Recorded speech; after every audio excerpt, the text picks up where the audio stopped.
Selamat sore Pak Jarot. Apa kabar Prof? Baik. Gimana ini? Di mana? Di rumah? Tetap bertahan di rumah. Oh, Tetap bertahan di rumah. ya. Dan kelihatannya kegiatan di luar semakin banyak. Ya, makin macet. Keberanian makin kurang. Ya, apa namanya? Kalau saya karena dekat stasiun KRL, jadi sukanya kalau ke Jakarta naik stasiun KRL. Pak Sampai di Jarot, mana Pak? KRL Bapak sampai di mana? Tanah Abang dari Pak Jarot, Rawabuntu. Prof, Ya, ini saya melihat ada Bu Tita ya. ya Bu Tita Bu nanti. Tita. Bu Tita terus kata saya, bagaimana kalau yang buka acara Bu Tita? Lama gua aja. Bu Tita. Mana Bu Tita? Ini karena Radioisotop Radiofarmaka ya. Di Bu Tita ini apa? Ada ini. Oh, ada ini ya. Saya jadikan co-host ya. Wanita, gitu wanita HIMNI yang lain. Bu Tita belum merespon kok. Pak Susilo Widodo, Pak, di sini juga ada Pak Widodo, Pak. Pak Widodo tampilannya belakangan ini beda, Pak. Pak Widodo, selamat sore. Selamat sore Pak Utama. Tampilannya berapa waktu belakangan ini tampil beda. Kenapa? Makin muda, makin keren. Waduh. Wah. Selamat sore Pak Jarot, Pak Widodo, Pak Utama. Mohon maaf baru selesai sholat ini. Baru selesai. Ini ada sholat. Permintaan dari Pak Ketua Umum, Ada. Bu Tita. Silakan Pak Ketua Umum menyampaikan ke Bu Tita langsung. Bu Tita, ini karena berhubung topiknya Radioisotop Radiofarmaka, bagaimana kalau yang buka acara Bu Tita? Ini hajatnya Pak Jarot jangan aku observer aja. Pak Susilo ini. Iya, Bu Tita kemana aja nih? Ya Pak, mohon maaf Pak Utama. Kemana aja Ibu nih, jarang kelihatan. Jangan kelihatannya Pak, aduh mohon maaf banget ini. Udah jadikan co-host itu loh Bu. Bapak. Langsung tak jadi co-host kalau ngomong langsung. Ya udah nanti bikin komentar yang ini pertanyaan yang banyak ya Bu Tita ya. Iya. Kemarin udah ketemu sih Pak sama Pak Jia ini. Oh. Good afternoon, Mr. Jia. How are you? Oh iya, udah masuk dia. Nah, narsumnya Mr. Jia ini, Pak. Yeah. Also, I see some friends here. Ya, You have met, Dr. Tita. Jia Lause, ni hao. Oh, 你好，你好。 Udah cuman segitu bisanya. So you are going to stay in Jakarta for how long? For as long as you need me to stay. Okay. So you are okay. So it means the regional director is the Jakarta director or Southeast Asian countries director? Mainly focus in Jakarta, in Indonesia. Okay. Oh, that's good.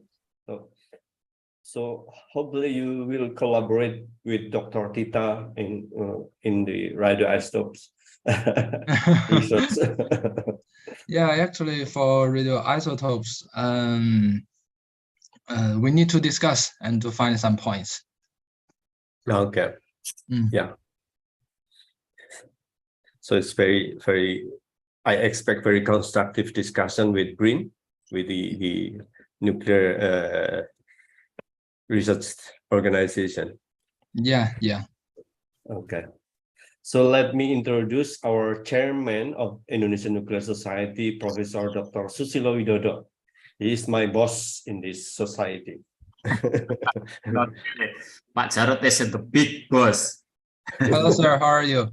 Boss of the boss. And the member of the society is very diverse.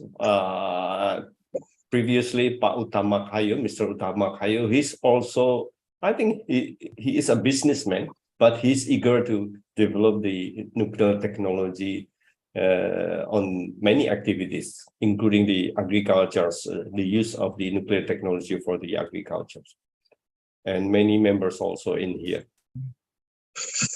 Yeah, thank you, Mr. Jarod. Sir, I'm a businessman. Yeah, I look through the all big sector. businessman. All sector can be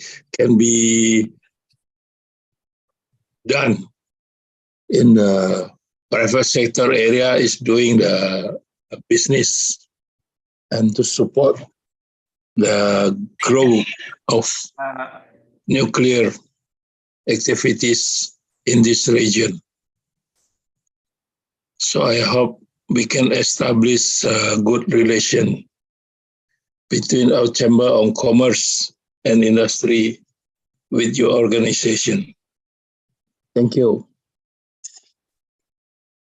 Yeah. So your office in Jakarta will be in where? In the address of your office in Jakarta? Okay, right now I'm staying in the Central Park area, the APL Tower. Mm-hmm. Okay.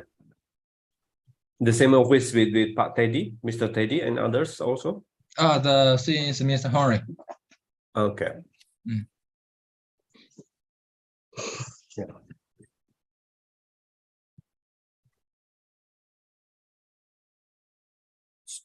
Tinggal 3 menit, saya belum lihat Cak Adi muncul, Pak. Jadi belum bisa mulai kita nih. Cak Adi. Cak Adi belum muncul ya. Ya, Cak Adi itu kayaknya ya Intel ya Pak Utama itu kayaknya ya. Undercover. Undercover. Pak Utama rupanya menitenin ya Pak? Iya. Nitenin siapa yang Iya. lolos gitu ya Pak? Siapa saja yang bisa kita ajak menjadi mitra bisnis, Ya. terus kita buntutin terus. Sekarang gairah semakin tinggi.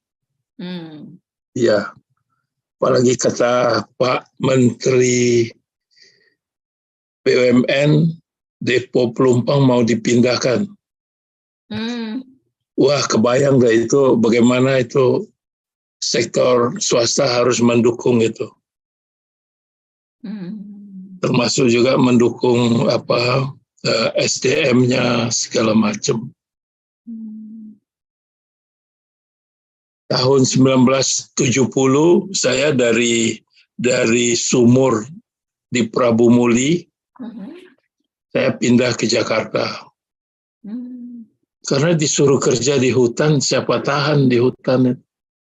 Nyambungin pipa dari sumur Kuang 4 itu 120 km dari Pelaju, Sungai Grong. Wah, ketemunya nyamuk ya. Padahal kita punya idola kan semuanya di Jakarta. Nah, saya pulang ke Jakarta dimasukinlah di proyek depo pelumpang itu. Jadi saya tahu betul ceritanya. Karena saya ditugaskan sebagai asisten project engineer. Anak bawang kan disuruh jadi asisten dulu. Ngangkat gambar, keliling-keliling lapangan. Baik, kita mulai ya Bapak Ibu sekalian ya. Silakan Pak. Silakan Pak. Terima kasih. Ini yang mau jadi mewakili HIMNI Pak Susilo atau Bu Tita? Bu Tita gimana Bu Tita? Tolong. Lola. Susilo monggo. Nanti Bu Tita biar kasih komentar yang lain. Oke, Bu Tita ya. Oke. Selamat sore Bapak Ibu sekalian. We are going to begin, Mr. Jia. Selamat sore Bapak Ibu sekalian. Kita mengadakan webinar ke-9 tahun 2023. Sore ini kita mendapatkan tamu istimewa dari Tiongkok, Bapak Jia Weibin. Nanti beliau akan bercerita banyak terkait apa yang terjadi perkembangan di di Tiongkok terkait teknologi nuklir, khususnya isotop dan radiasi, dan khususnya terkait radioisotop dan radiofarmaka. Saya akan menggunakan bahasa Inggris, tapi nanti kalau ada Bapak Ibu akan menanyakan pakai bahasa Indonesia selama diskusi, silakan saja. Good afternoon, ladies and gentlemen. We are going to start the webinars. This is the ninth webinars of this Indonesian Nuclear Society. Last week, we invited the Japanese and South Koreans to talk about the progress about the nuclear energy progress in their country, especially on the post-Fukushima accident, the change of public perception on nuclear energy in Japan, and also the policy of green and clean policy in South Korea. And today, we are going to invite very special speakers from China, Mr. Jia Weibin, the Regional Director of China Isotope and Radiation Corporation, to talk about the industry, nuclear technology industry, especially in the radioisotope and radiopharmaceutical in China. We are very well, as you know, that the progress of China is always very impressive. They have 38 nuclear power plants in operations, and they are still have 19 nuclear power plant under constructions. So it means statistically, it's very impressive numbers.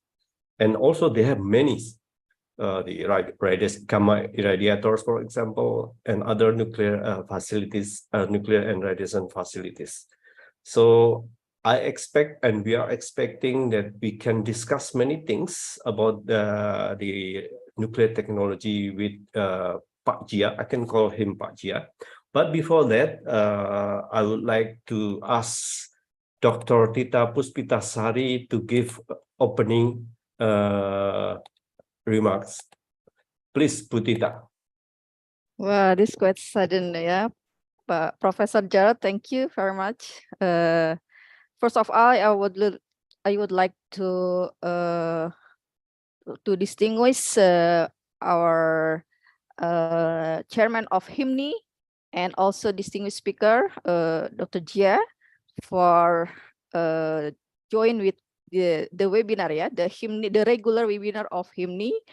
And then I hope this discussion this afternoon can make some beneficial for us, especially in the field of the radioisotope and maybe in the radiation processing, yeah, because your center also mentioned regarding the isotope and radiation processing, yeah.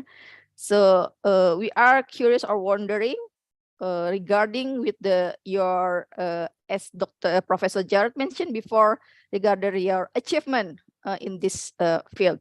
So thank you very much for Professor Jarod, and I'll be back to you. Okay, terima kasih Bu Tita. Thank you Bu Tita. And before we are entering the main agenda, as usual, I would like to show you the video clips about the HIMNI.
Okay.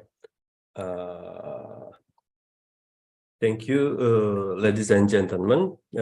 First, before we are going to give the floor to Mr. Jia. I can call you Pak Jia, isn't it? Because Pak is more familiar, not formal, and also for the ladies, we call it Ibu or Bu. So during the webinar, I would like to call you Pak Jia. No problem. Is it okay? Okay, thank you. No problem. Pak Jia, he is very young comparing with me, because Pak Jia Weibing, he was born in 1990, isn't it? So it's mean 27 years were younger than me. So he's very well. It means he's very active on the business. He has many experience, international experience, because he also stationed before in Pakistan, as far as I know. In 2015 until 2019, he worked for the CNNC in nuclear power segment in Karachi, Pakistan. But after that, he went back to Beijing on the nuclear technology application segment. And at the moment, he's the regional director of the China Isotope and Radiation Corporations. So this is very interesting one. So it means they are going to be very active on the nuclear technology in Indonesia. Hopefully not only as a market, but also to collaborate with us to produce many things and to develop the nuclear technology in Indonesia. So now the time is yours, Pak Jia, about 40 minutes to have a presentation, please.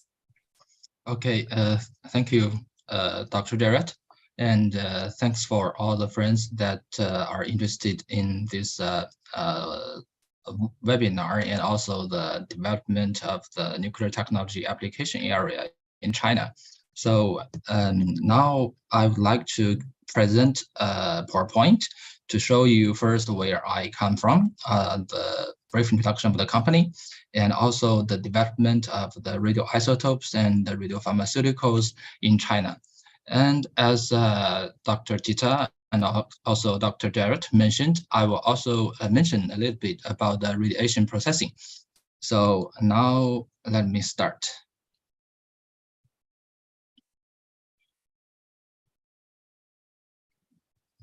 Please wait a minute.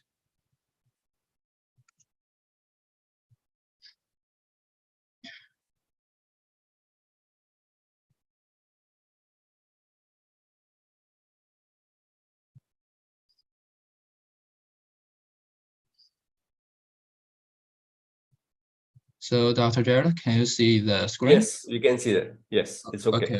Okay. So my company, the name is China Isotope and Radiation Corporation. Actually, from the name, you can tell that we are mainly dealing with the isotopes and radiation. And we are dealing with, in the broader sense, is the nuclear technology application. But today, I'm not gonna cover all the areas. First is about the company. So who is the CIRC? I would like to introduce about the parent company first, the China National Nuclear Corporation. Actually, in short, CNNC. The China National Nuclear Corporation actually is the #1 conglomerate in China that has the complete chain regarding the nuclear. And previously, the CNNC is the Ministry of Nuclear Industry, and then becomes a company. So right now, the CNNC has over 10,000 employees, over 100,000 employees, and the revenue in 2021, for reference, is about 32 billion. So we are the largest nuclear industrial group in China, and also we rank very high in the world. So regarding CIRC, our position in the CNNC, beside the nuclear power, the nuclear fuel, and renewable energy and others, we are mainly dealing with, as I mentioned, the nuclear technology application. So our history can be dates back to 1950s. Right now we have over 3,000 employees with 82 subsidiaries. And this subsidiaries are dealing with different segments of the nuclear technology application products. For example, the radiopharmaceuticals and radioactive sources, industrial use or medical use like that. So right now we have over 303 types of products, and the revenue last year is about 900 million. So here are some highlights to give you the introduction of our company. Right now we covers over 70% market share of the nuclear of the radiopharmaceuticals in China, and we are actually the #1 early supplier of the radioimmunoassay reagents in China.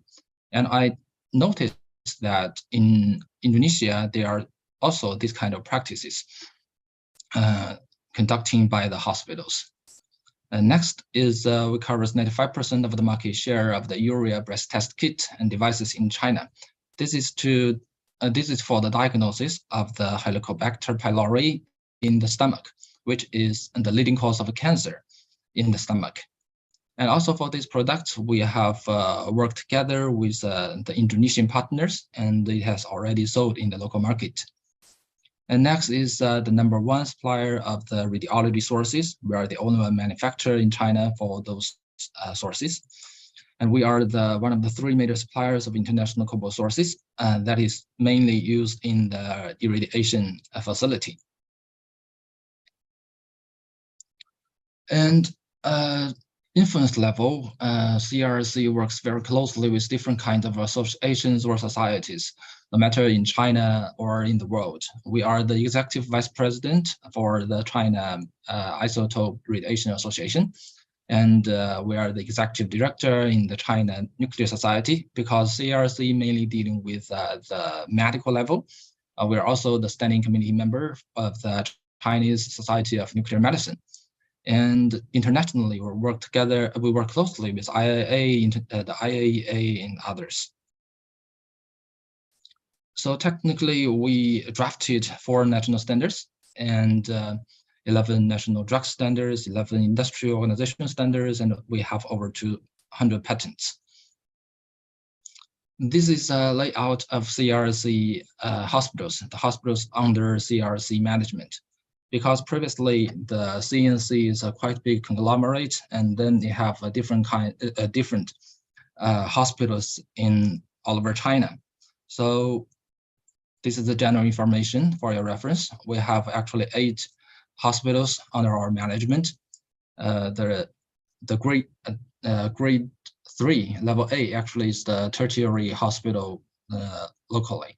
In local language, and the biggest one we have over 2,000 beds, and the other smaller one we have 1,000 beds, and the smallest one we have about 90 beds.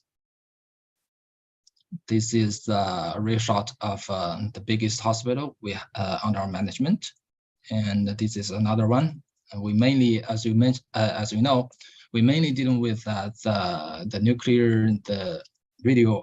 Pharmaceuticals, radiology, like that. So our character have this kind of the features, mainly dealing with cancers and tumors. So the second part, after knowing about the CRC, I would like to introduce about the development of nuclear technology applications of CRC. So as I mentioned before, right now we can say the largest player in China in this field. So the development stage of CRC can represent somehow of the development stage of China. So this is the product lines that we cover, ranging from the nuclear medicine, the IVD, the radioactive sources, and the irradiation processing, and some other general medical products. But today I will focus on the radiopharmaceuticals and the irradiation processing. So the radiopharmaceuticals or the radioisotopes actually is the way to address the cancer burden and cardiovascular diseases. According to the World Health Organization, the cancer is the first leading cause of death before 70 years old. So the possible treatments of the cancer either by the surgery, the chemotherapy, the radiotherapy, the radiopharmaceuticals. But anyhow, the earlier the cancer is detected, the better the chance that it will be curable. So we divided the nuclear technology application for the medical and healthcare purpose in two directions. The first is the radiotherapy. Underneath, we can see like a brachytherapy and teletherapy. And the other side is nuclear medicine in the narrow sense, is the radiopharmaceuticals. So the brachytherapy, we have the afterloading therapy. We use uranium-192 as the source that is mainly used to treat the cervical cancer. And we also have the sealed source, iodine-125, that is mostly used for treatment of the prostate cancer. Actually, this is also the gold standard, internationally recognized. The other segment lies in the brachytherapy is the microsphere treatment. That is for the yttrium-90 microsphere that is used to treat the liver cancer. We also have the equipment and also the cobalt-60 sources in the medical use. That the equipment is called gamma knife. We use it to treat the head and neck tumors.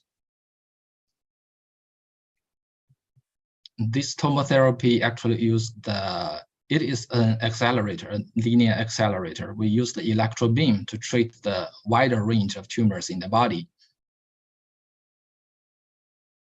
So before we enter into the nuclear medicine, the radiopharmaceuticals, I would like to introduce the idea. This is not the case in China. Actually, it is the worldwide situation. And the nuclear medicines can be divided in three segments: the upper stream, the middle stream, the downstream. For the upper stream, that is the manufacture of the raw materials, mainly carried out by the reactors. And the middle stream is the manufacturing and processing of those radiopharmaceuticals. In China, CRC as the main player, and we have the other players in the private sector. And downstream, that is for the diagnosis and treatment of the cancers. And this part mainly carried out by the hospitals, like the PET-CT in early 2020, we have in China 437 equipment, and for the SPECT we have 802 equipment. And there is another part for the this division that might be mixed by the midstream and downstream. That is the fluorine-based radiopharmaceuticals.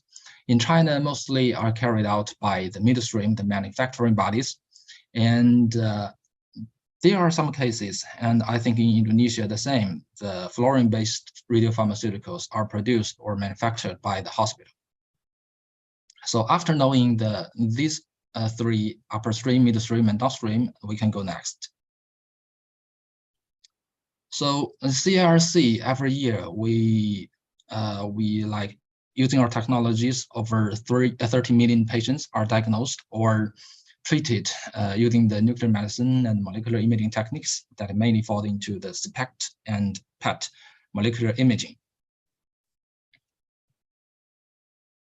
So we have those kind of radiopharmaceuticals like the technetium-99 injection with different kind of labels together with the SPECT-CT. And we have the fluorine-based injections.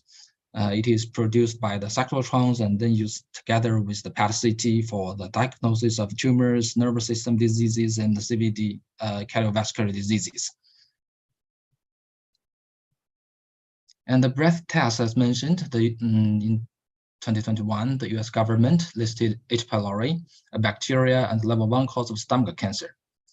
So we have, this product has already launched in Indonesia market.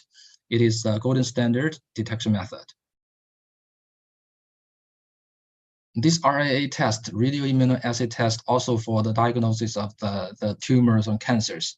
It uses special markers in the body to diagnose very precisely, like the liver cancer or the bone metabolism and some other diseases.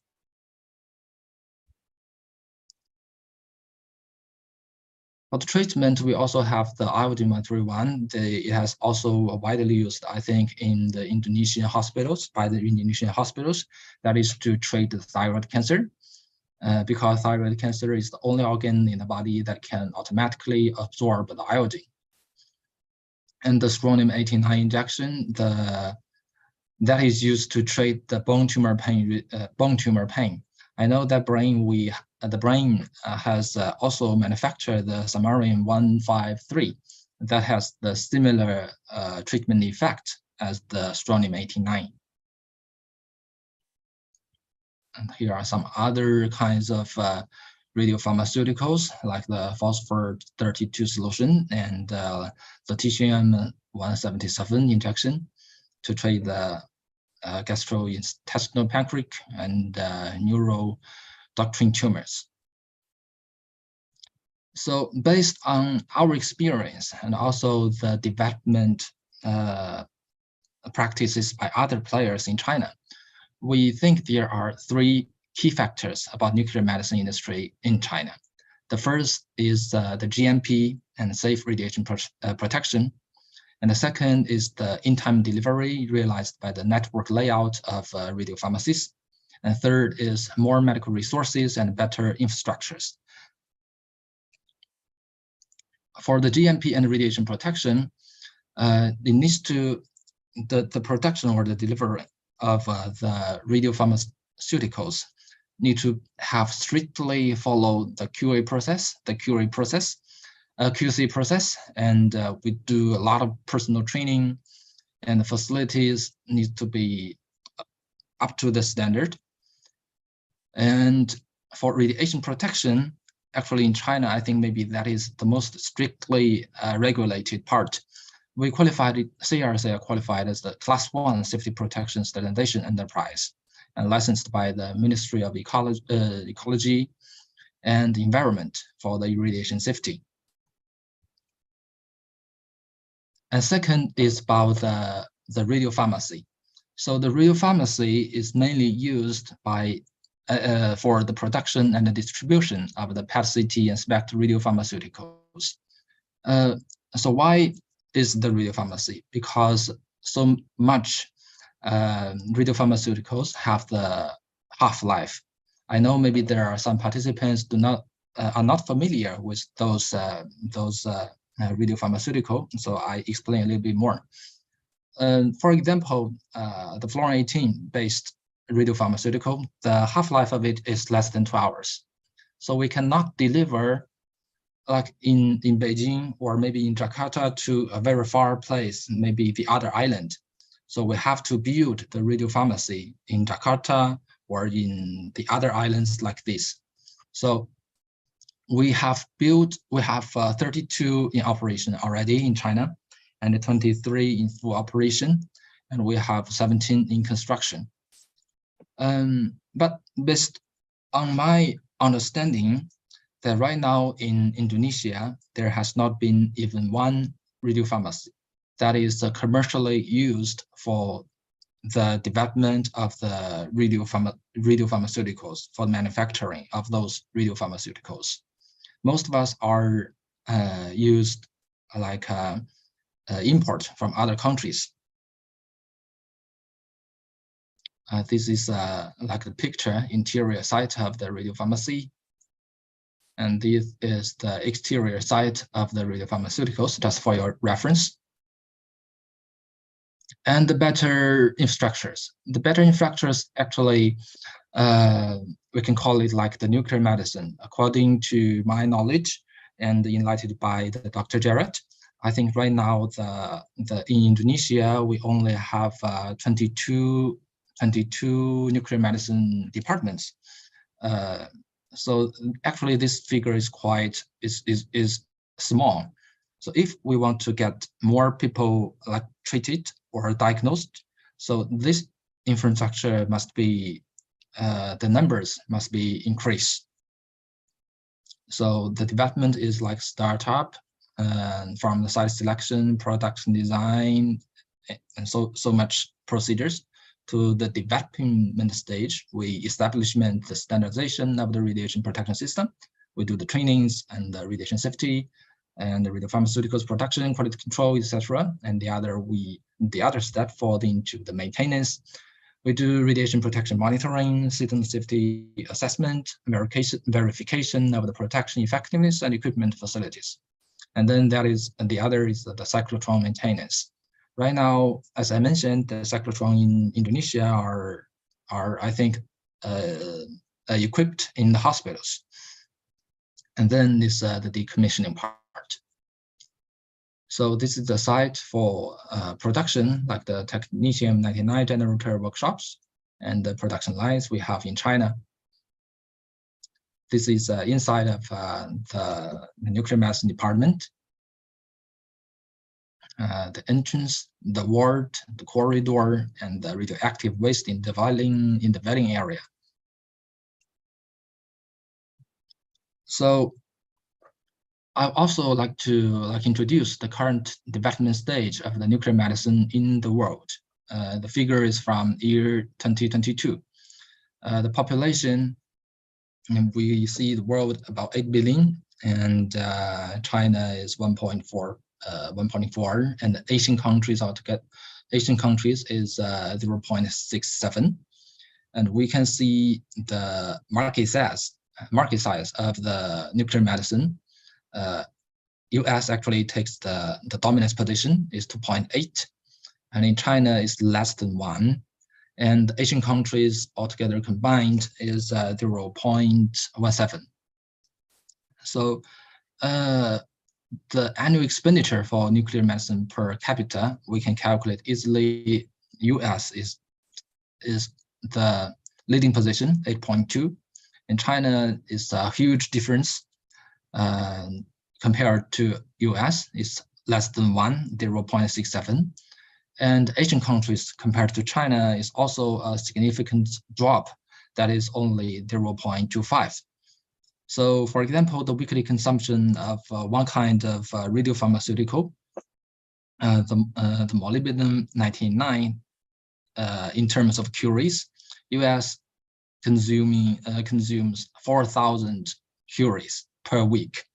And China, we only consume like 350 curies per week. And Asian countries, as far as I know, we do not have a very clear figure. And there, based on those information, and I think there are questions to consider about the cancers or vascular diseases. I checked the figures from the WHO. The estimated number of the new cases in 2020 in Indonesia is about 400,000. And the changes of new cases in Indonesia is in the coming 20 years is positive 62.6. So the prevalence of cases in the past 5 years is about 1 million. So if we get back to the upper stream, the middle stream, the downstream, so how can we address this issue? So the upper stream, as I mentioned, the raw material, as I know, the brain, we manufactured some, but it has, the usage of it has some limitations because some of it has to use in the R&D.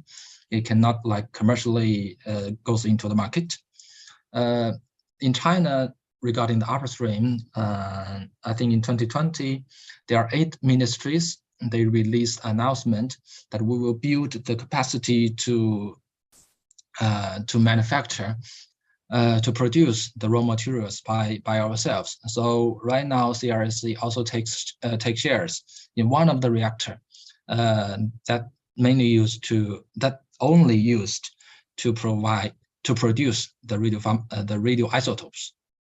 So regarding the middle stream, the manufacturing and processing, right now I do not know about the the considerations of Indonesia or the stakeholders, how they want to develop the midstream capacity, like manufacturing and processing of those radiopharmaceuticals. In China, actually, CRC right now mainly we are in the midstream part. The manufacturing of the raw materials still takes some time, and for the midstream last year, I think our revenue in the midstream part is about $300 million. 300 million US dollars. If compared in the whole market of China, that figure will be higher. So since there are like the policies from the government that we need to lift up the manufacturing capacity locally in Indonesia, so maybe this is the point that we can discuss later. And regarding the downstreams, the diagnosis and treatment that is mainly carried out by the hospitals, right now we may have like a 22 nuclear medicine departments all over Indonesia with the PET-CT. This figure might not be so accurate, like five equipment, and SPECT-CT 15 equipment. So with this equipped PET-CT and SPECT-CT, how can we like guarantee that those people they can get in timely treated or in timely diagnosed? So these actually the questions I would like to highlight with the stakeholders, the participants for this webinar. Maybe later we can discuss. And I would also like to mention that we were designated by the IAEA as the IAEA Collaborating Center on the Radiopharmaceuticals in Asia. So if we have like the cooperation opportunities with BRAIN or with some other like universities or organizations, we can discuss. And the second part, I would like to introduce a little bit about the irradiation processing. Actually, in China, the CIRC, we are one of the third supplier of cobalt sources among the shortage of the source globally. And we are two of the three qualified engineering service provider. Actually, right now, CIRC are the only one we can say because the other one has gone bankrupt. And we are the EPC turnkey service provider, including maintenance and training. So the irradiation processing mainly used in those areas, the 6 areas. And in Indonesia, I can see that there is a demand for the food sterilization, refreshment, the spices sterilization, and also the medical products sterilization. This is a layout of irradiation processing facilities in China by CIRC. Right now we have 11 irradiation facilities in operation. 9 of them are the gamma irradiation facilities, and 2 of them are the electron beam.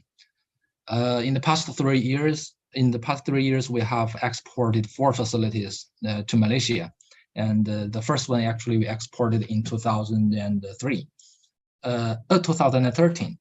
So from this point, we can also tell that in at least the past 3 years, the demand for the irradiation facility or the products is booming in the Asian countries.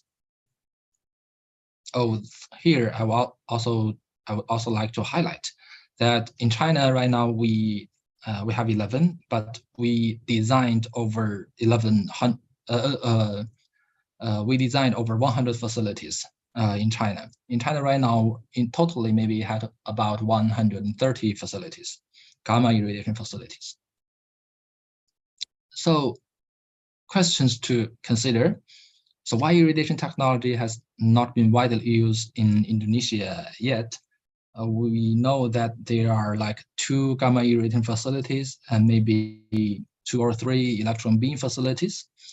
but there are so many products to irradiate, and so why the technology has not been widely used in the local in Indonesia, and how can the technology to benefit more to the Indonesian society?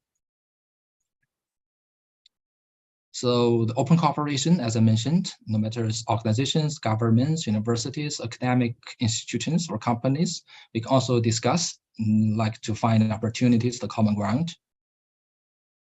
And thanks a lot for all of the participants for your time to listening about my introduction. Thanks a lot.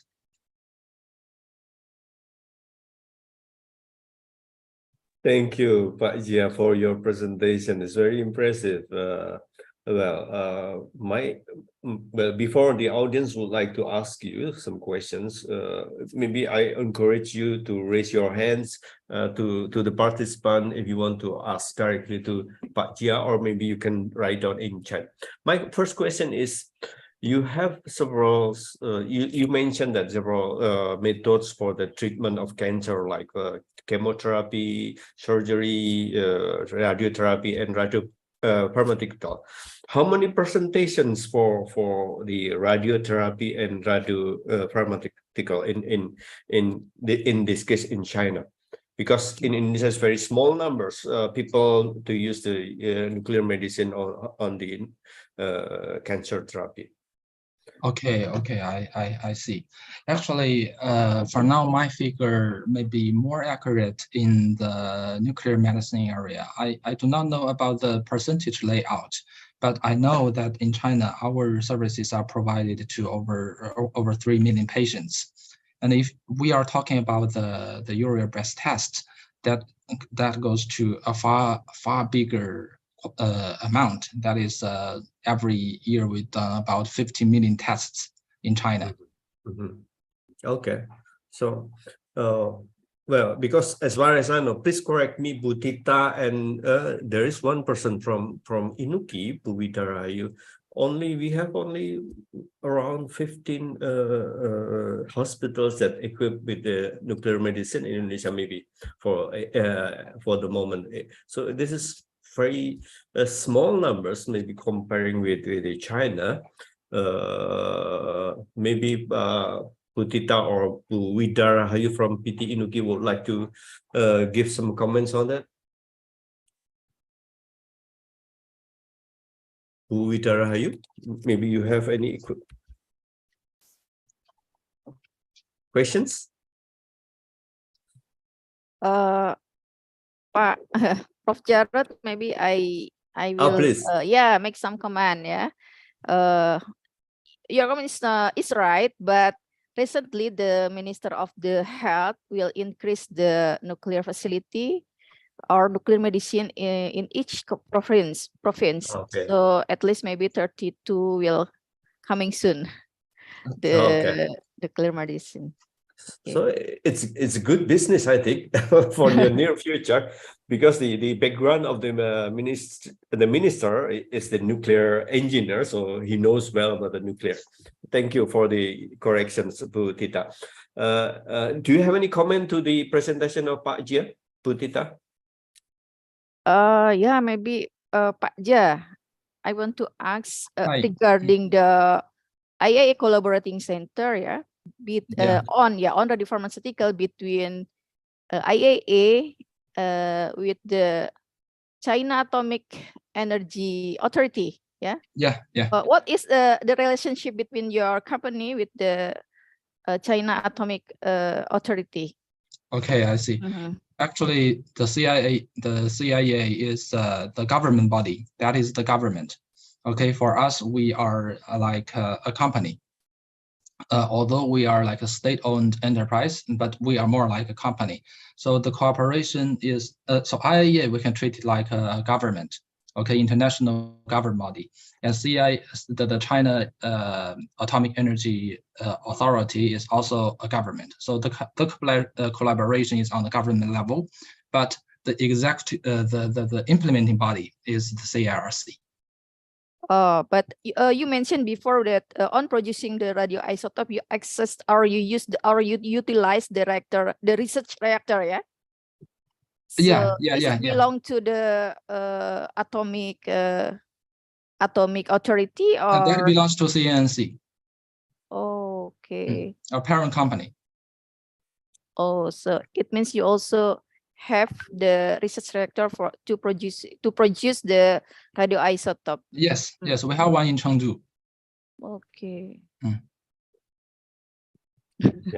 Yeah, as far as I know, CNNC is a big company in China, so they can do many things. I think. How many research reactors in CNNC? 2 or 3? Actually, I do not know the exact figure. Okay. At least, I think at least 3. I think. Oh, at least 3. Because it's like this. Some of the reactors, although it is a research reactor, it is not used to like specially produce the radiopharmaceutical, the radioisotope isotopes, because they are used for some other purposes. Okay, but there is the one I'm talking about, Chengdu. We use it already to produce like the strontium-89, the iodine. Okay. So there is possibility that you have a collaboration with Butita and Brin to use the Serpong research reactors, or maybe Bandung research reactors. Yeah, I think that under the mechanism of IEA collaborating center, it is a very good idea that maybe we can do some joint research. Okay, thank you. Butita, masih ada pertanyaan? Mungkin yang lain dulu, Pak, silakan. Oh, baik, terima kasih. If you have any question, please raise your hand and or maybe you can write down in. Oh, Pak Utama, Kayu would like to ask you. Please, Pak Utama, unmute yourself and open your video. Pak Prof. Jarod, please. Tolong tanyakan perwakilan mereka di Indonesia siapa? Kemudian maksudnya gimana, Pak? Yang kedua, berapa? Apanya di Indonesia? Perwakilan, Pak, representatif. Oh, yeah. This is very interesting question from our businessmen in our Industri Nuclear Society. Di China, who will be or who is the representative of your company in Indonesia, in Jakarta? Selanjutnya, teknologi ini kan bergerak terus maju. Pak Jia will be the representative of the company, Pak Utama. Dia tetap membackup kita. Pertanyaan berikutnya apa, Pak Utama? Itu dulu, Pak. Oh, saya nggak mendengar pertanyaan berikutnya. Pertanyaan itu, Pak. Yang kedua pertanyaannya apa, Pak Utama? Setelah representatif tadi, yang kedua apa? Yang kedua itu mengenai biaya pengobatan di China itu berapa? Gitu. Ancar-ancarnya perlu kita tahu, Pak. Well, when someone goes to the hospitals in China, how about the cost or the price? Is that under national insurance or maybe too expensive or affordable in your country? Yes, how much? It is affordable. It is affordable, and we have the national healthcare coverage for everybody. And because the national health coverage, to explain in more detail,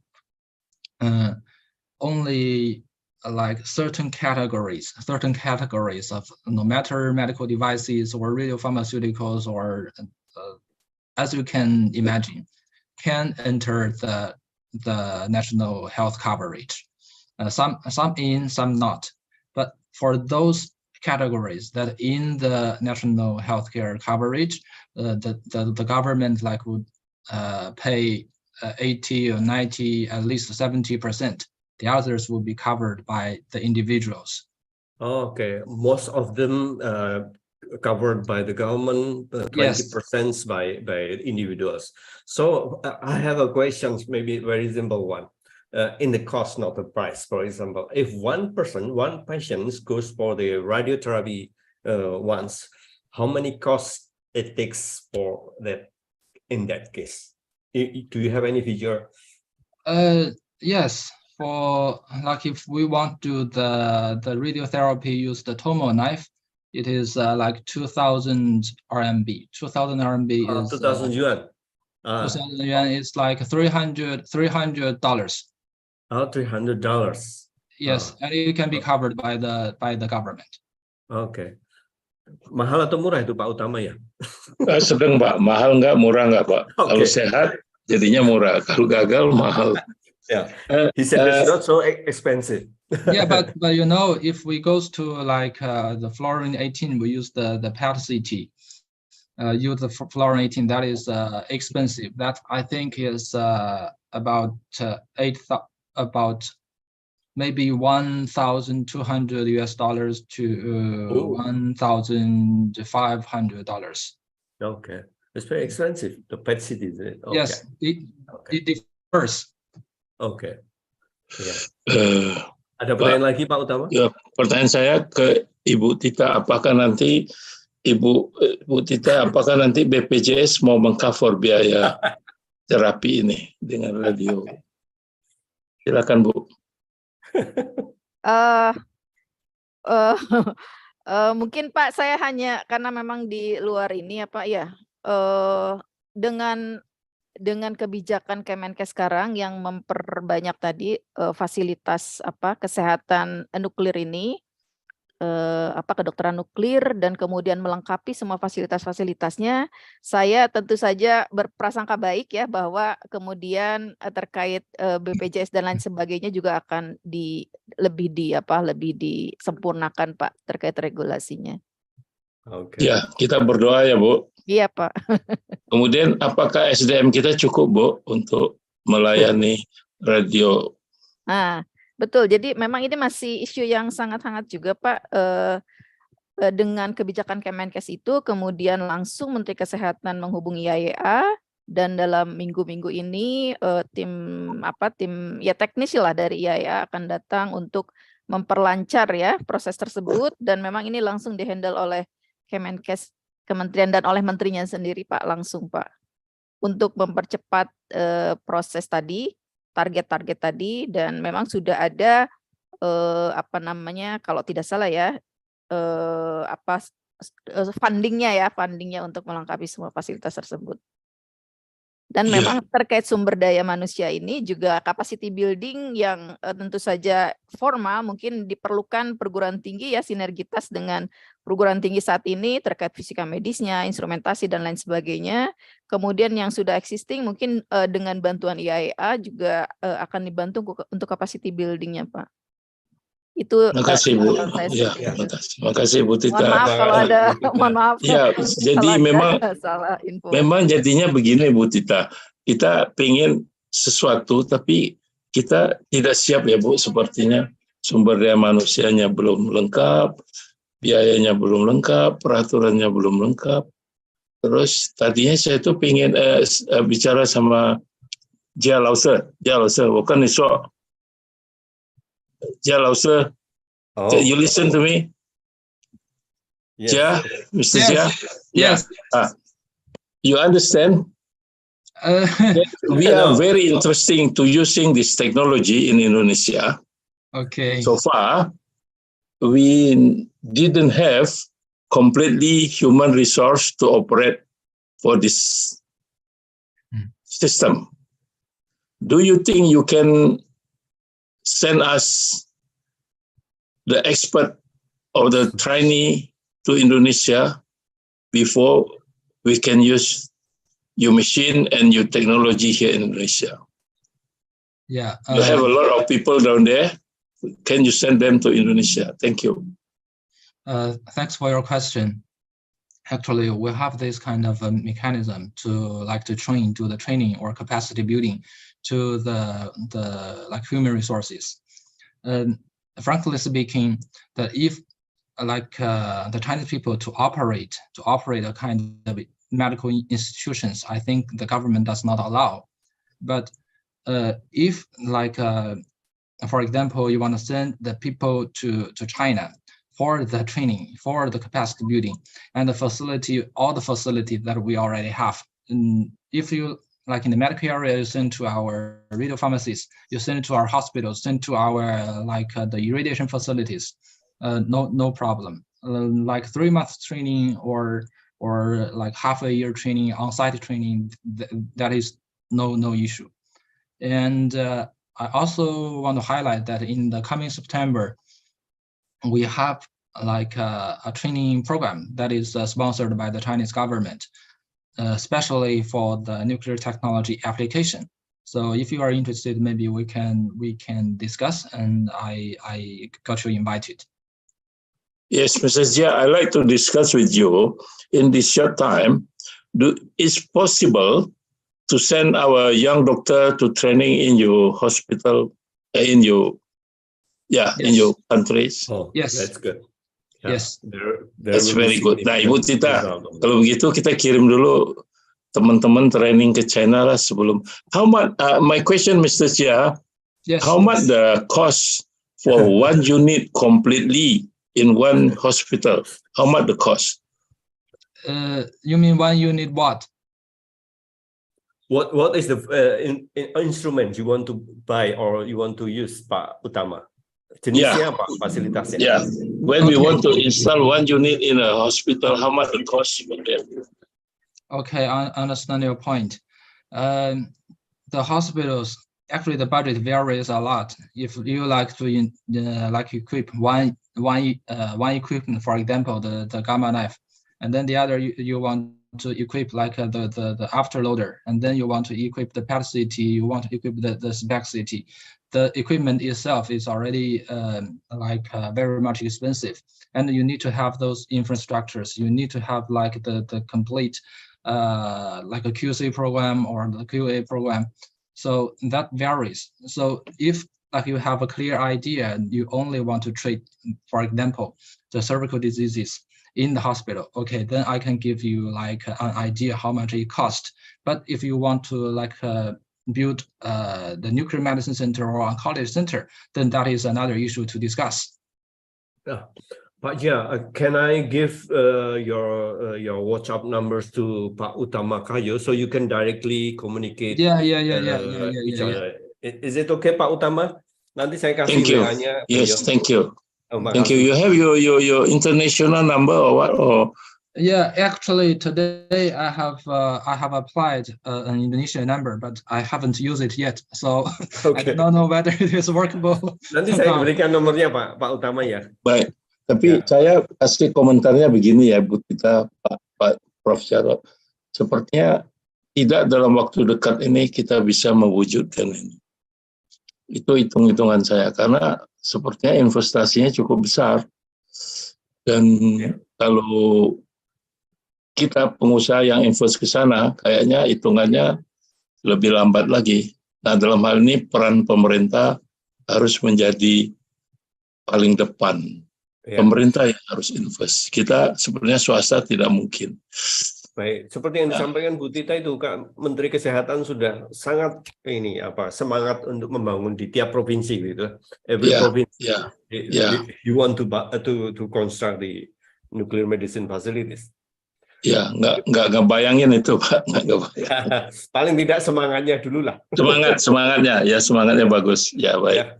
Ya, terima kasih Pak Utama. Tapi bagaimanapun kita akan minta fasilitas training dulu lah, Pak. Siap.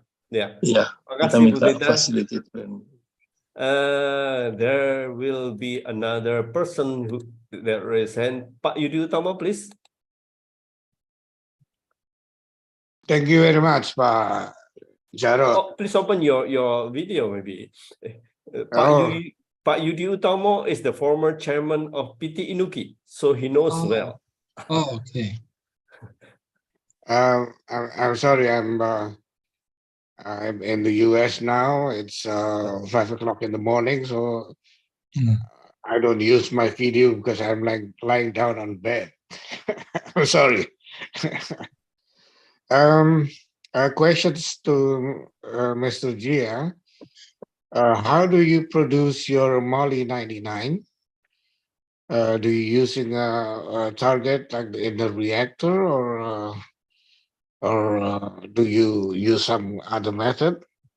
That's one question. The second question: are you planning to produce californium-252 Oh, okay. for cancer treatment? Okay. Sir, Thank you very much. okay, no problem. Actually, thanks a lot for your question. You know, frankly speaking, that for now, the molybdenum-99 and also the uranium-252, CRC we do not produce. Okay, we like import from other countries, from European countries and South Africa. But the issue is, as I mentioned, and we can see it, the upper stream is mainly about the raw materials, and the middle stream is about the manufacture and processing of those radiopharmaceuticals. CRC right now we have done some work. We are doing some work in the upper stream, the raw materials. We're building our reactors, and then we collaborating with the like institutes.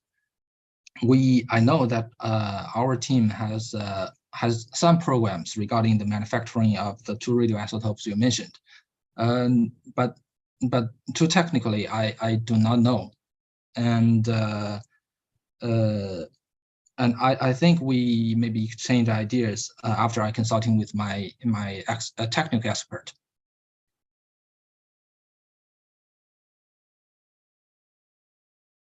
Yeah, Pak Yudi, do you have any questions?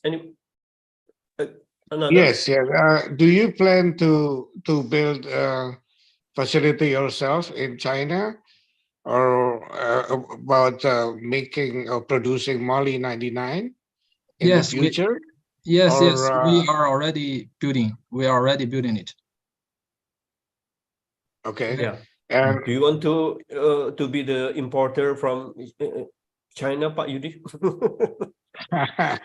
no, but what I'm referring, if you're planning to do that, why don't we collaborate with Indonesia in producing together the Moly-99 in Indonesia as well, because we used to have experience on producing that.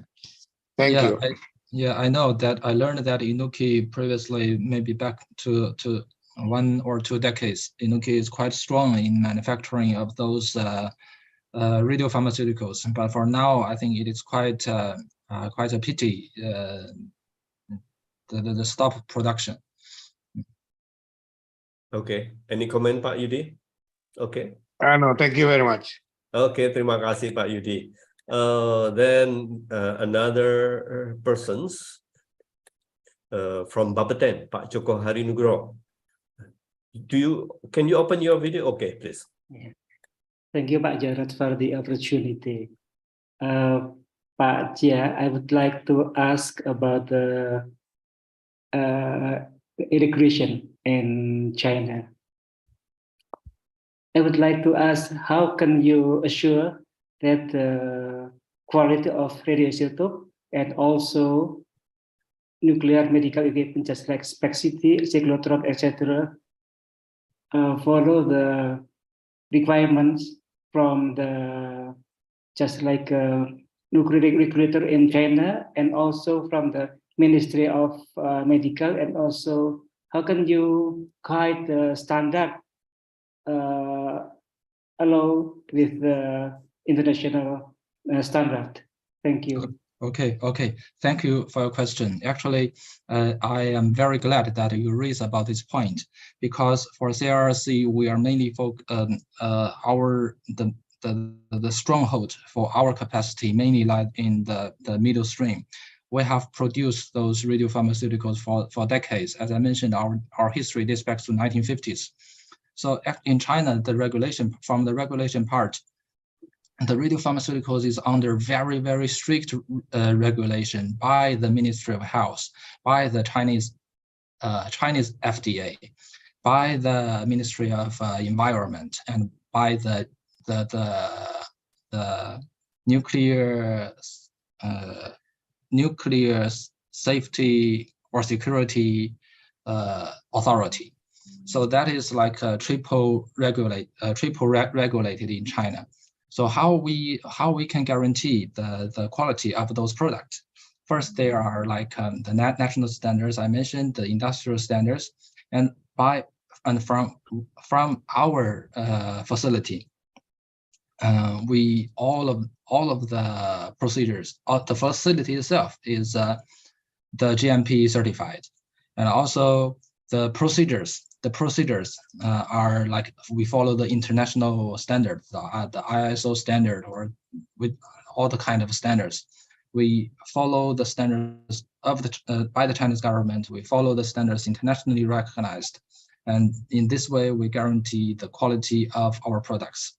And maybe there is an issue in Indonesia for the delivery of those radiopharmaceuticals, and I would like to introduce how we can do it in China. Our manufacture of those radiopharmaceuticals, like the technician based or iodine based, we usually manufacture at like 2 a.m. in the morning. Okay, and then after some time, like 2 or 3 hours, the goods are manufactured, and then in the early morning we deliver to the hospitals.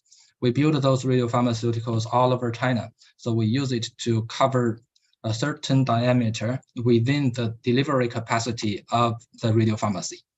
So in this way, in the early morning, there's no car in the road, okay, and then we can deliver timely, and then the dosage is also within the standard. So we use multiple kinds of approaches to guarantee the quality of the product, from infrastructure level, the delivery level, and the regulation level. Yeah, thank you. Pak Joko Hari, do you have another questions, comments? If you want to export your product to Indonesia, what's your effort to meet the regulation in Indonesia? Thank you. Okay. This is, this is also I mentioned the concerns to be addressed. So I know that right now in Indonesia we import those radiopharmaceuticals mostly from abroad. So if I'm the importer, then I import from maybe European countries, then to the airport, then deliver to hospital. I need to do nothing. Actually, this will impair the ability to do the quality control. So if we do like import or export continuously, I think this issue cannot be addressed. If we have the capacity to do the manufacturing or processing locally, I think that is very easy to be addressed. This is based on my understanding. But if you're only talking about the international trade, export, import, export, then we follow the rules set by the national standard, the IAEA, and local regulations. Yeah, masih ada? Okay, thank you very much. Terima kasih, thank you Pak Joko Hari. So if you want to export to Indonesia, maybe you have to communicate with Pak Joko Hari from Bapeten. Okay, later on. Well, in here we have also from PT Inuki, Pak Bu Widarahayu. If you have any comments. Okay, thank you, Pak Yarot, and nice to meet you too, Mr. Jia. Nice to meet you too, Ms. Vida. Yeah. Have you met before? No? Yeah. Yeah, we met. Last week. We discussed. Yeah. And curhat about Inuki. Okay. So he knows well about PT Inuki at the moment. Yeah, that's why he said that for PT. Okay, thank you very much. Do you have any question? No? Yeah, I have about the regulation in China to compare in Indonesia about distribution of FDG for the first, because in Indonesia, beside Bapeten, we should to get approval from FDA, or in Indonesia is BPOM, and then Ministry of Health. It is two body different to get approval. And how about in China about if we use FDG, because this is in Indonesia, they use it on their self, so they not distribute. When we need to distribute to the others customer, So we need marketing approval, or in Indonesia is registration number, not only GMP certificate. Is it same with China or no? And then the second, like you said, that brachytherapy. How about in China? Is it as a medical device or as drugs? Because in Indonesia it is still confused, because we should to register it to FDA as drugs products, or to our Ministry of Health as a medical device for brachytherapy. Because when it is maybe 2080, I have discussed with Ministry of Health, because they are said that, oh, it should be registered to Ministry because as medical device, but our FDA said that it is as a drug. That is my question. Thank you very much. Please, Pak Jia. Okay, thank you, Ms. Vida, for the question. Actually, regarding the FDG, it is quite the same in China and in Indonesia. The regulating body is not the same, but the function of the regulating bodies in this case is the same.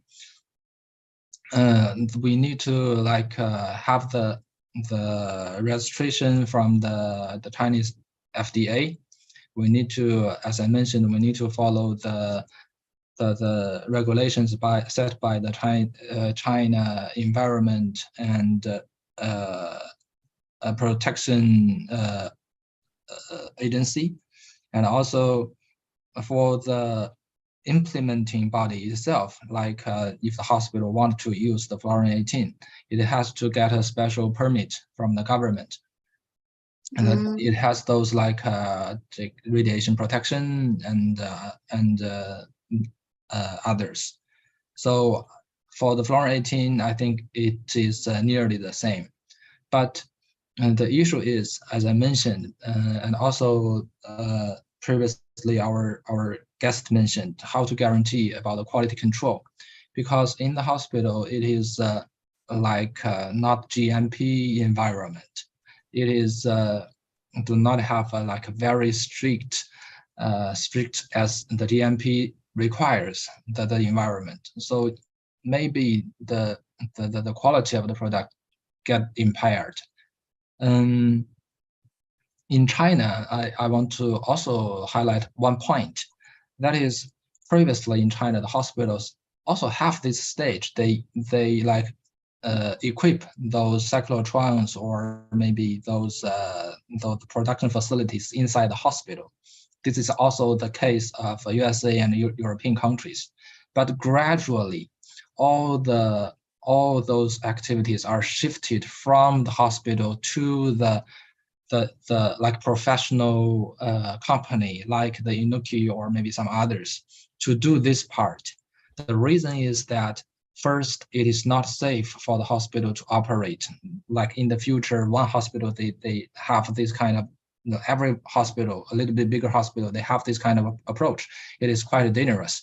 And the second is that they cannot guarantee the quality of the product of the radiopharmaceutical. And the third, from the government level, it is not so easy to regulate, because it is easy to regulate like one company or two, but it is not easy to regulate so many different hospitals. So that is the reason why all those like radiopharmaceutical processing and manufacturing process are shifted from hospital to the professional companies.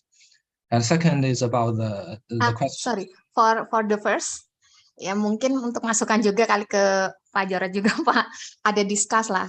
Because if I compare to the other country like US, I saw the regulation like CFR 21/212, and then the regulation for Europe, the Article 7, and then Singapore, as I practice 2090. That's because of the FGD is not mass production. And then what this is the time to decay only 2 hours. So that 3 countries, they didn't need a registration number to distribute. So it is very important for like Bu Tita said, that's kita pernah diundang juga ya, and then bahwa akan membangun beberapa rumah sakit di Indonesia gitu.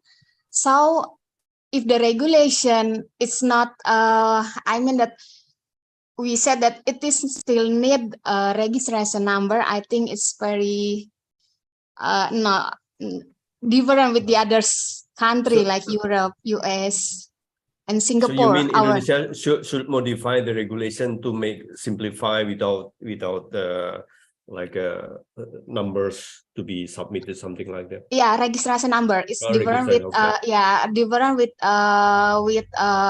GMP. It's mandatory for everybody, but for registration number, because it is mass production, and then how to distribute, it is different with chemical product, because they request to us for next week we need, and then we don't have like a warehouse, or because this is the decay is only 2 hours, but I don't think so. How about in China? That's why I asked about this, because it is very important, Pak Jar, for the regulation, apalagi perkembangannya. Okay. Thank you. Okay. Thank you for the explanation. Yes. I think for the FDG in China, we need the registration number. Because there are also different kinds of like markers, labels to the FDG. So, but in China, mostly the case is that this is not directly done by the hospital. It is done by the company sector, like CIRC. And the other question you mentioned, like the brachytherapy. Brachytherapy covers so many different kinds of equipment. I do not know like which specifically you are talking about, but there is also like a discrepancy. We also find this kind of problem, like the iodine 125C source in China is treated not as a medical device, but I think maybe in some other countries it is treated like a medical device. So there do sometimes exist this kind of discrepancies. Okay. Masih ada pertanyaan, Bu Wida? Nggak ada, cuma sedikit menambahkan Pak yang tadi Pak itu yang mengenai BPJS. Jadi sebagai informasi bahwa memang BPJS untuk saat ini, sorry Jain bahasa BPJS memang saat ini BPJS memang mengcover hanya seperti PET CT hanya 1 kali treatment. Gitu, sehingga memang ini sedang didiskusikan untuk bisa ini, tetapi ada modifikasi yang dapat dilakukan untuk pemeriksaan, tapi untuk saat ini memang 1 kali, itu menjadi concern. Betul juga tadi Bu Tita, kami juga kemarin dimintakan bahan terkait pertemuan dengan IAEA, semoga kedokteran nuklir bisa lebih maju lagi di Indonesia. Seperti itu. Oke, Terima kasih. Thank you, Bu Wida. It's very interesting, Bu Wida. Kayaknya masih semangat ya Bu Wida dengan PT Industri ya. Harus Pak. From Jia support to nuclear technology. Thank you. Terima kasih Bu Wida. Pak Jarod mungkin sedikit menambahkan informasi boleh Bu Bu Tita. Wida terkait kebetulan kita sekarang sedang mengharmonisasi regulasi ya Bu ya. Nah, ada hal-hal yang memang masih abu-abu seperti tadi yang Bu Wida sebutkan ya, masalah untuk brachytherapy ya, iridium 192 itu masuknya ke kategori mana gitu kan. Nah, kemarin kita sepakati ini itu termasuk sumber tertutup dan menjadi ranahnya Bapeten. Jadi tidak di BPOM, tidak di Kemenkes gitu, karena itu tapi ini masih sedang dielaborasi terus ya. Jadi yang penting argumentasi dari kami, mereka membutuhkan tadi landasannya, argumentasi itu dari mana sehingga kemudian bisa menetapkan. Jadi memang ada hal-hal yang kemudian seperti awalnya dipimpong ya, mungkin generator itu masuk ke Alkes atau masuk ke BPOM gitu ya. Nah, itu yang sedang I think I should have one special session for the next webinars talking about these regulations. It's very interesting. Maybe we can ask the stakeholders in Indonesia also, Pak Jia, to compare between China and Indonesia in this regulation. Thank you. Terima kasih. Masih ada Bu Tita? Udah ya? Ya Pak, menambahkan. Terima kasih. Terima kasih Bu Wida. Terima kasih. I think I have a question for you about the irradiation processing, because you asked us in your PowerPoint about the why Indonesians tend to reject to use the for example the irradiated food. For example, let me tell you, when as a chairman, my term as the chairman several years ago, we built a gamma irradiator in 2016 until 2017. One of the purpose is to give to the audience in the domestic market the irradiated food. But we observe and evaluate that domestic market, the publics tend to not like to use the irradiated food, especially when there is a logo, Radura logo. They will ask us, what is irradiated food? Is it okay for us to eat or to consume? And how about in China in this case? Okay. Thanks for the question. Actually, the irradiated product from the worldwide level quite different. I may give you some figures. From China, the irradiated food to the medical devices, because mainly the irradiation are used to irradiate food or medical products. In China, irradiated food to the medical is 70%, I think 60% to 40%. Okay, in US, the irradiated product from the food from the food to medical devices is 5% to 95%. So that is hugely different. So why the Chinese people they irradiate so much food? I may list some categories. Okay, we irradiate the chicken feet. No, the chicken feet. Chinese people are fond of that, and we irradiate it a lot. And we irradiate the garlics, the spices. So much kind of food items.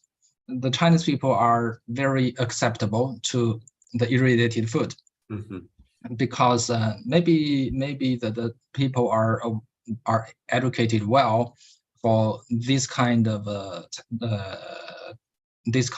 information or the technology. And for the European countries, they do not tend to accept so much compared to China about the irradiated food. They only accept some kinds of irradiated fruits, some kinds of and frog legs. That is from the European market. I think that is the acceptance by the local people, because the technology itself does not do any harm. And more importantly, that this kind of technology, the usage of it can boost the development of the certain kind of industry or certain kind of segment of the country. For example, we have exported like 4 stations to Malaysia. Why they need this? Because Malaysia is a country that rich in rubber materials. One of the company, they use it to irradiate the medical gloves made by the rubber. So they takes like 30% of the world's total medical gloves, and it is mandatory for the like USA or the European countries to irradiate those medical gloves, because it needs a very high standard of sterilization. And if we are talking about the Asian countries, Vietnam, for example, they irradiate a lot of fruit, and then they export it to like New Zealand, to Canada, Australia, America, like this.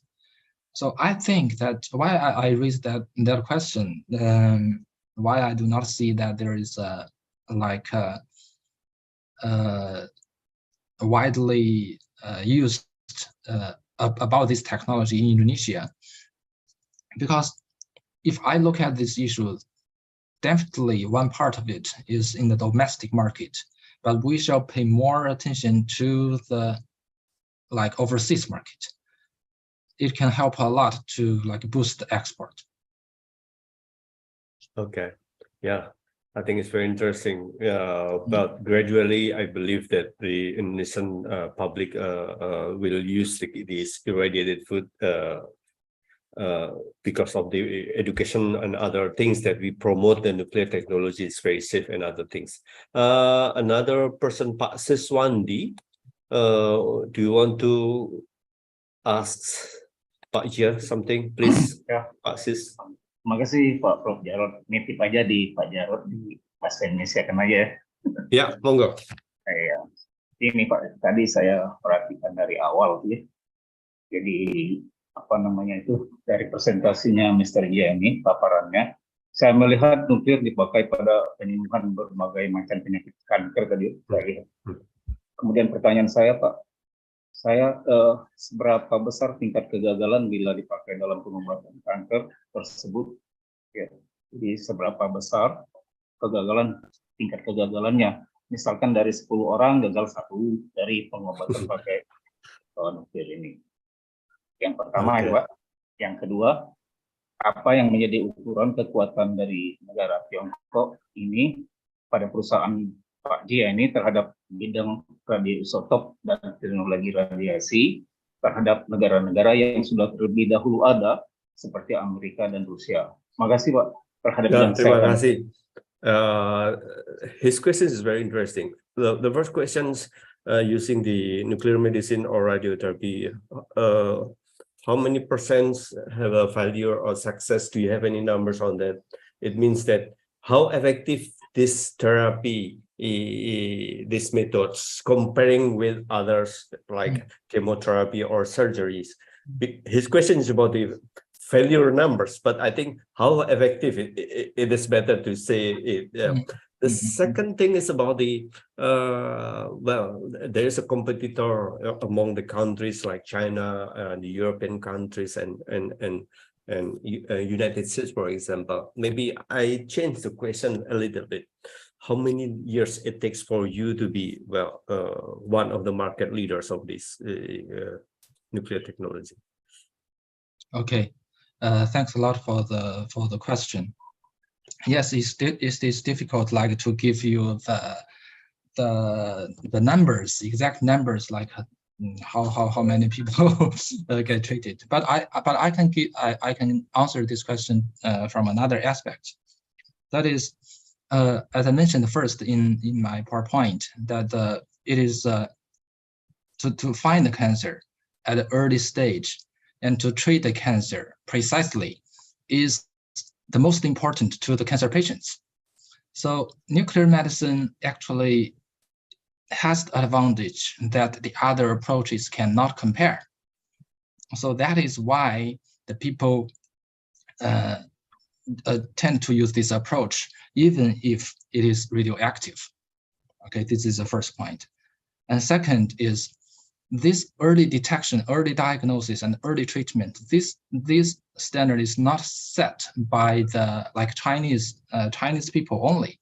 It is internationally recognized standard.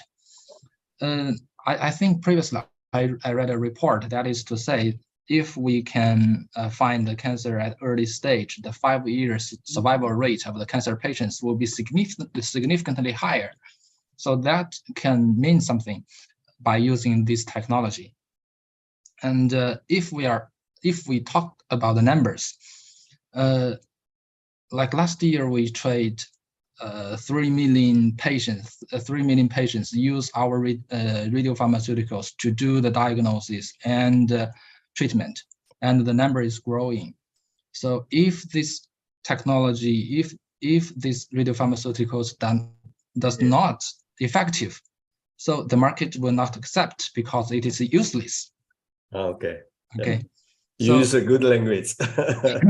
No. This is the first question. And the second question is like how like we become the leader in the area. Our history dates back to 1950s. Our company established formally as the China Isotop Company in 1983, and in 2011 we restructured as the China Isotope and Radiation Corporation. So it really takes us decades to become the leader in this aspect. But thanks to those time accumulated, right now we have a quite good experience in this field, and we can like mobilize so much resources, no matter from the hospital level, from the R&D level, from the company, the enterprise level. We can mobilize a lot of resources if we want to like enter or to do something in this field. Oke, thank you. Ini Pak Sis, menarik apa yang disampaikan oleh Pak Jia ini, bahwasanya memang kelebihan dari kedokteran nuklir itu metodenya sangat presisi dan mampu menemukan sedini mungkin masalah kanker. Jadi itu menjadi kelebihan. Ya, kalau pertanyaannya tingkat kegagalan, dijawab kalau gitu dia menggunakan bahasa yang positif. Kalau misal ini pengguna kedokteran nuklir makin naik. Kalau tingkat kegagalan tinggi kan penggunanya akan turun. Ya, ini hanya beliau menggunakan kiasan yang berbeda. Pasien yang menggunakan metode ini makin banyak. Jadi tadi misalnya 3 juta terus naik lagi jumlahnya. Terkait Tiongkok ini memang punya sejarah panjang, beberapa dekade, dan memang didukung oleh kekuatan pemerintah politik, kekuatan politik untuk mendukung penelitian-penelitian mereka. Mungkin ini perlu ditiru oleh Indonesia, oleh BRIN ini ada Bu Tita dan kawan-kawan, supaya konsisten bagaimana mereka menjadi market leader di bidang teknologi nuklir. Mungkin itu jawaban dari Pak Jia. Saya translate ke dalam bahasa Indonesia. Saya kira demikian ya Pak Sis ya.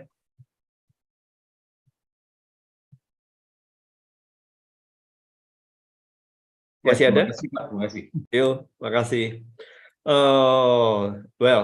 The audience is more than 200 participants in Zoom, and also several in YouTube. This is the last question from me, Pak Jia, because we have to finish the webinars in 5:30. You figure out that the people of China that use MOLY 99 is smaller than comparing with the United States. You say that United States 4,000 or 5,000 curie, while the China is very well hundreds or 350 or something like that. What is the reason that numbers appear? Is there because the promotion to use the MOLY 99 is still Okay. challenge for you? Okay. I understand your point, and the most important reason is because that the equipment numbers. You know, in China we only have like we mostly use the MOLY like in the spec CT. In China we only have less than 1,000. Okay. So in China, in USA, they have thousands of those kind of equipments in everywhere of the country. So, and the other point is how to address the issue. The doctors they are inclined to use this approach to find where the cancer is. This is the two most important reasons. And in China, you know. Right now we have only 1,000, less than 1,000. It's 802 or 902. This kind of equipment. So we all give the government an idea, and also this is like a government approach. They also find the issue because the people cannot get effectively diagnosed in the early stage. So there is a policy in China right now that is called.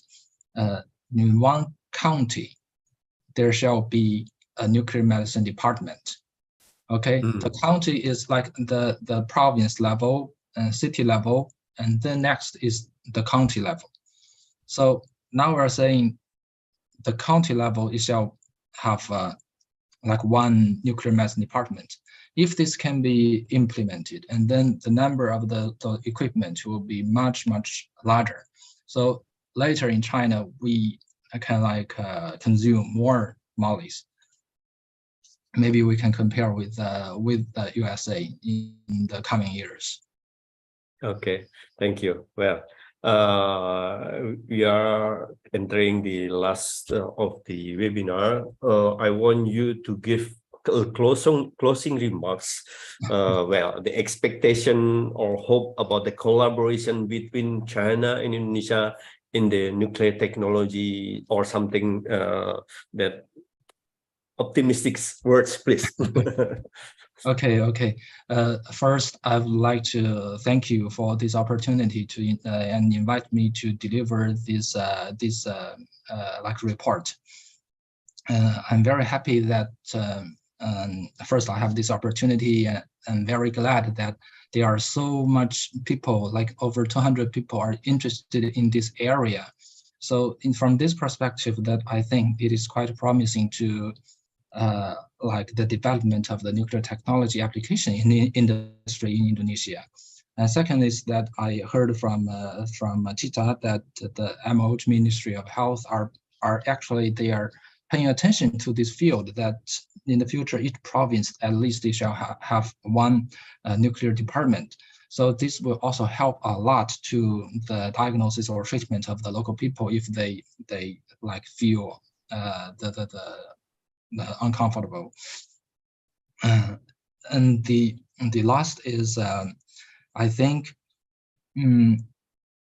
even though that the government we have these kind of like policies to promote, and even though that the society from the society level, because maybe this society are quite the expert in this field, we are paying attention to the development of this segment, and we shall like give like more voice to the government, and to let them know more importantly the importance for the health of the Indonesian people, and with maybe the partners from any part, the government sector or the public sector or private sector, and then with the joint effort, government, public, private, we can like deliver a goal, like it is really a goal, that the nuclear technology applications, these technologies can be widely used or be widely accepted by the Indonesian people, and to really let this technology benefit the Indonesian people. And I hope that we can like reach towards to this goal, and also welcome if anybody interested, they have my numbers, my WhatsApp, and then they can contact me. Okay, thank you very much, Pak Jiao Weibing, for your explanations. Hopefully the collaboration between China and Indonesia will go smoothly and successfully, because I remember 4 days ago the President of Indonesia, Pak Joko Widodo, complained 2 million people annually goes abroad to Malaysia and to Singapore to be the patient of the Malaysian and Singapore hospitals. Even some of them goes to United States, Europe, and China. Why don't we build in this country a good infrastructure to produce by ourselves several like radioisotop, particle, in collaboration? One of them is with China. So the rich people don't have to go outside, just stay in the Indonesian hospitals. Thank you again, Pak Jia, for your presentation, and we will meet again hopefully next time. Thank you. Yeah. Thank you, Dr. Jared, and thanks for all the participants. Thank you. Terima kasih. Bapak Ibu sekalian, terima kasih atas partisipasinya dalam webinar ini. Kita akan ketemu lagi hari Kamis depan dengan topik yang berbeda. Terima kasih. Assalamualaikum warahmatullahi wabarakatuh. Waalaikumsalam warahmatullahi wabarakatuh. Terima kasih Pak Jarot. Selamat sore Pak Jarot. Semuanya. Terima kasih Mbak Tersi. Thanks for everyone. Pak Jarot. Terima kasih. Terima kasih. Selamat sore. Terima kasih. Mari.